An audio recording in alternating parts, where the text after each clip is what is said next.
Midway, June 1942. The Battle of Midway was fought over the U.S. base at Midway Atoll, located to the northwest of Hawaii. Japanese commander Admiral Isaburo Yamamoto hoped to wipe out U.S. resistance at Midway to establish a Japanese air base there. This battle was a major turning point in the Pacific front for the U.S. Before Midway, Japan had naval superiority over the U.S. and could usually choose when and where to attack. After Midway, due to minimal U.S. ship losses, while 5 Japanese ships were sunk, including 3 carriers with 1 heavily damaged, the U.S. and Japanese fleets were essentially equal. Because of this, the U.S. soon took the offensive onwards towards Japan.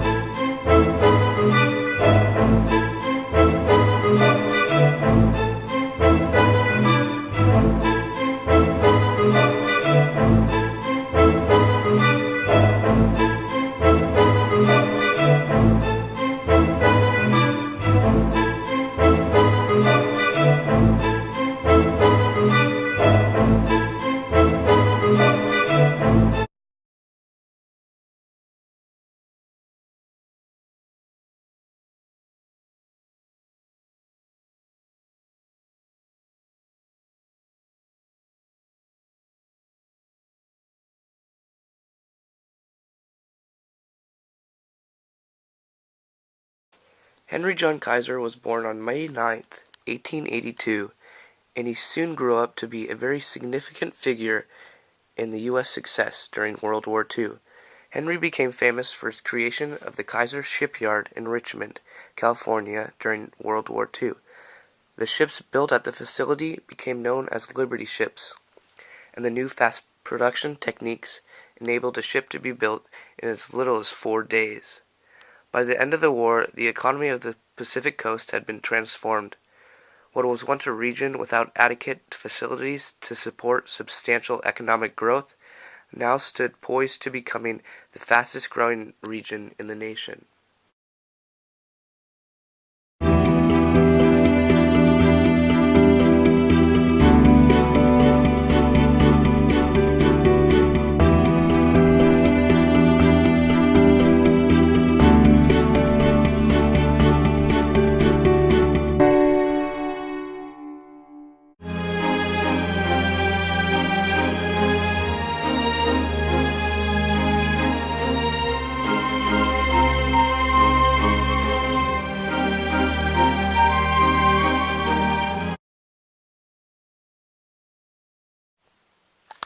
Two significant ways that the U.S. changed politically. 1. Roosevelt began to realize that trade embargoes would not be enough to stop the fascist aggression, so he had to change his policies from cash and carry and lend-lease to actually declaring war. 2. The U.S. policymakers had never before had to face a decision with such magnitude as they did with their decision to drop the atomic bombs on Hiroshima and Nagasaki. 2 ways the U.S. changed economically. Number 1. Just as the factories themselves were converted for military production, the U.S. economy changed to revolve around the war with the sales of bonds and military equipment, providing jobs for millions of Americans, which ultimately sprung the U.S. out of its economic depression.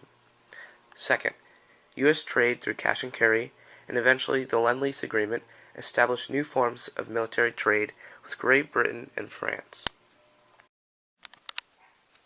2 significant ways that the U.S. changed socially. Number 1. The U.S. turned its back on Japanese Americans during the war and considered the internment camps to be necessary. However, once the war was over, many U.S. people, especially the government, realized what a terrible mistake they had made by imprisoning all of them. 2nd, after Japan's surprise attack on Pearl Harbor, the opinion of the American people drastically changed. Isolationism was eliminated virtually overnight, and the United States declared war the very next day.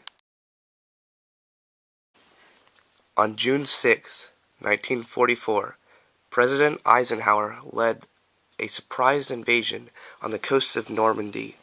It was said to be the greatest military undertaking in history. There were 3 parts to this invasion. First off, troops poured in from the coast, and then while that was happening, the aircraft kept the Germans busy with a steady stream of bombs, And lastly, ships offshore fired non-stop against German coastal defenses.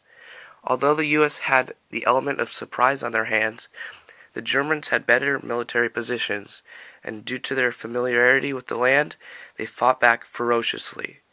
Despite this disadvantage, the Allies broke free of the beachhead and pushed towards Paris, and in late August of 1944, Paris was liberated from German control. This later led to the liberation of Belgium and finally the invasion of Germany.